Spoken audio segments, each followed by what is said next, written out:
Hello friends, welcome to Defence Matrix. तो आज हम एक्चुअली एक डिफरेंट टॉपिक को डिस्कस करने वाले थे, लेकिन बीच में ऐसी न्यूज़ आई कि हमें टॉपिक को शिफ्ट करना पड़ा। तो ये जो न्यूज़ है ये पाकिस्तान की साइड से आ रही है। तो ईरान द्वारा एक बड़ा हमला किया गया है पाकिस्तान की टेरिटरी में, जिसके अंतर्गत मिसाइल्स और ड्रोन का इस्तेमाल करते हुए पाकिस्तान बेस्ड टेररिस्ट ऑर्गेनाइजेशन, जिसे ईरान द्वारा, अमेरिका द्वारा, जापान द्वारा और न्यूजीलैंड द्वारा टेररिस्ट ऑर्गेनाइजेशन माना जाता है, जैश उल अदल, जिसका मतलब है आर्मी ऑफ जस्टिस, इनके हेडक्वार्टर पर अटैक किया गया।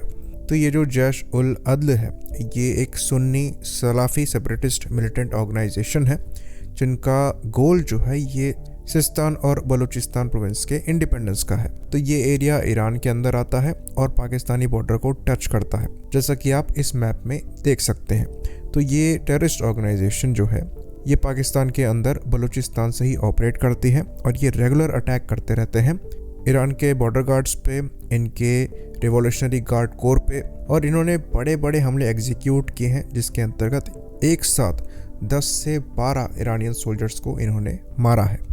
और ये हमले रेगुलर बेसिस पर ये करते रहते हैं और फिर पाकिस्तान में जाकर छुप जाते हैं। वहीं पर ईरान द्वारा भी रिटेलिएट किया जाता है, पर आज तक पाकिस्तान के अंदर कोई भी हमला ईरान द्वारा रिटेलिएशन के तौर पर डायरेक्टली नहीं किया गया है। ये पहली बार होगा जब ऐसा हमला ईरान ने कंडक्ट किया है।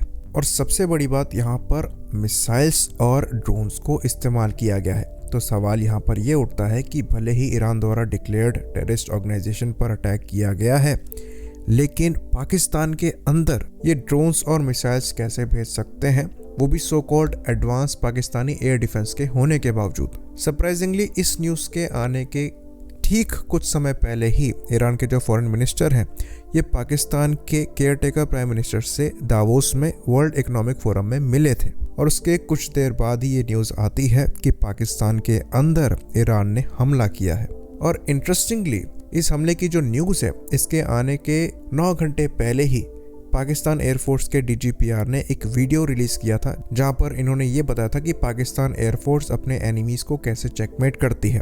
और स्पेशली इस वीडियो में इन्होंने अपने एयर डिफेंस को शोकेस किया था, जहां पर इन्होंने HQ-16 और HQ-9 को भी दिखाया था, जो कि इनके साथ सर्विस में है। ये बात हम आपको बता दें कि HQ-9 एक long range air defence system है, जिसके लिए कहा जाता है कि ये 200 किलोमीटर के ऊपर की प्रोटेक्शन रेंज प्रोवाइड कराता है। वहीं पर जो HQ-16 है ये 70 किलोमीटर के अप्रॉक्स की मैक्सिमम रेंज प्रोवाइड कराने में सक्षम है।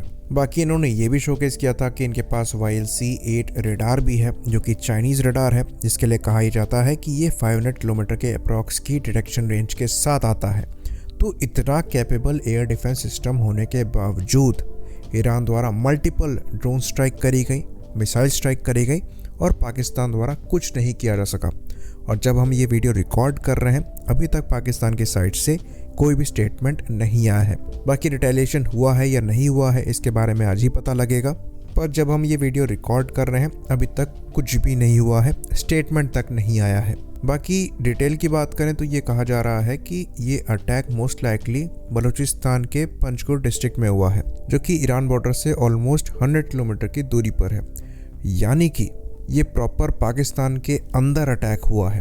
तो ये पहली बार नहीं हुआ कि पाकिस्तान के अंदर कोई मिसाइल घुस गई, फॉरेन स्पेशल फोर्सेस घुस गई, एनिमी फाइटर्स घुस गए। ये पहले भी हुआ है, चाहे ओसामा बिन लादेन का एग्जीक्यूशन हो, चाहे इंडिया द्वारा बालाकोट स्ट्राइक करी गई हो, चाहे इंडिया द्वारा ब्रह्मोस मिसफायर करी गई हो, और अब ईरान द्वारा यहाँ पर मिसाइल्स और ड्रोन्स से हमले किए गए हैं। इन सभी केसेस में जो पाकिस्तानी डिफेंस फोर्सेस हैं ये ऑफ गार्ड पकड़ी गई हैं। चीज़ों के प्रमोशन में ये काफ़ी अच्छे हैं। एक अच्छा खासा वीडियो इन्होंने रिलीज़ किया था जिसमें ये अपनी कैपेबिलिटी को शोकेस कर रहे थे, पर जब एक्चुअली उसको प्रूव करने का समय आया तो कुछ नहीं कर पाए। और पाकिस्तान कोई सीरिया और इराक नहीं है, ये अपने आप को न्यूक्लियर मिलिट्री पावर कहते हैं। तो ये इंसिडेंट पाकिस्तान को खुद पर सवाल उठाने के लिए मजबूर करना चाहिए। और अगर इस इंसिडेंट को लेकर पाकिस्तान द्वारा स्ट्रॉन्ग रिएक्शन नहीं आता है तो ये सीधे सीधे पाकिस्तान की सॉरी स्टेट को शोकेस करेगा और ये दिखाएगा कि पाकिस्तान अब इस हालत में भी नहीं है कि वो अपने बॉर्डर्स को प्रोटेक्ट कर सके। आई होप इन्फॉर्मेशन क्लियर रही हो। इसी बात पर इस वीडियो को हम ख़त्म करेंगे। लाइक करिए, सब्सक्राइब करिए। जय हिंद।